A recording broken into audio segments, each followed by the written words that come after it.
Pickup van മതിലിടിച്ച് തലകീഴായി മറിഞ്ഞു. ക്യാബിൽ കുടുങ്ങിയ ഡ്രൈവറെ രക്ഷപ്പെടുത്തി. എടച്ചേരിയിൽ പ്രായപൂർത്തിയാകാത്ത പെൺകുട്ടിക്ക് നേരെ ലൈംഗികാതിക്രമം, പ്രതി പിടിയിൽ. വ്യാജ ഓൺലൈൻ ട്രേഡിംഗിലൂടെ വടകര സ്വദേശിയുടെ 1 കോടിയോളം രൂപ തട്ടിയെടുത്ത സംഭവത്തിൽ ഒരാൾ അറസ്റ്റിൽ.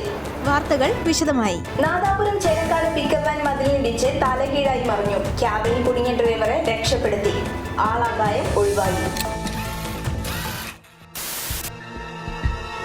ഇന്ന് വൈകുന്നേരമാണ് അപകടം നടന്നത്. കല്ലാച്ചി ഭാഗത്ത് നിന്ന് കുറ്റ്യാടി ഭാഗത്തേക്ക് വന്ന പിക്കപ്പ് വാൻ മതിലിടിച്ച് തലകീഴായി മറിയുകയായിരുന്നു.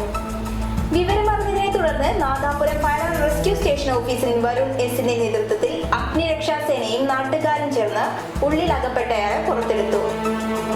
രക്ഷാപ്രവർത്തനത്തിൽ senior fire and rescue officer Saji Chacko, fire and rescue ഓഫീസർമാരായ Swapnesh N K, Adarsh V K, Sudeep S D, Anoop K K, Jishnu R, Ashwin Malayil, Sajeesh M, Sujith V A എന്നിവർ പങ്കെടുത്തു. പ്രായപൂർത്തിയാകാത്ത പെൺകുട്ടിക്ക് നേരെ ലൈംഗികാതിക്രമം, പ്രതി അറസ്റ്റിൽ.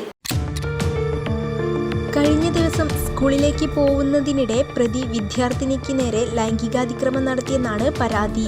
വിദ്യാർത്ഥിനി രക്ഷിതാക്കളോട് വിവരം പറയുകയായിരുന്നു. തുടർന്ന് എടച്ചേരി പോലീസ് കുട്ടിയുടെ മൊഴിയെടുക്കുകയും പോക്സോ കേസ് രജിസ്റ്റർ ചെയ്ത് പ്രതിയെ അറസ്റ്റ് ചെയ്യുകയുമായിരുന്നു. കോഴിക്കോട് പോക്സോ കോടതിയിൽ ഹാജരാക്കിയ പ്രതിയെ റിമാൻഡ് ചെയ്തു. വ്യാജ ഓൺലൈൻ ട്രേഡിംഗിലൂടെ വടകര സ്വദേശിയുടെ 1 കോടിയോളം രൂപ തട്ടിയെടുത്ത സംഭവത്തിൽ ഒരാൾ അറസ്റ്റിൽ. കാസർഗോഡ് കുമ്പള സ്വദേശിയായ പെരുവോളി ഹൗസ് മുഹമ്മദ് ഇൻഷാദാണ് അറസ്റ്റിലായത്. Cyber crime police inspector Rajesh Kumar CR ആണ് പ്രതിയെ അറസ്റ്റ് ചെയ്തത്. പരാതിക്കാരനെ വെബ്സൈറ്റ് വഴി മികച്ച ലാഭവിഹിതം ലഭിക്കുമെന്ന് പറഞ്ഞ് വിശ്വസിപ്പിച്ചാണ് ഇയാൾ ഓൺലൈൻ ട്രേഡിംഗ് ചെയ്യിപ്പിച്ച് 1 കോടിയോളം രൂപ തട്ടിയത്.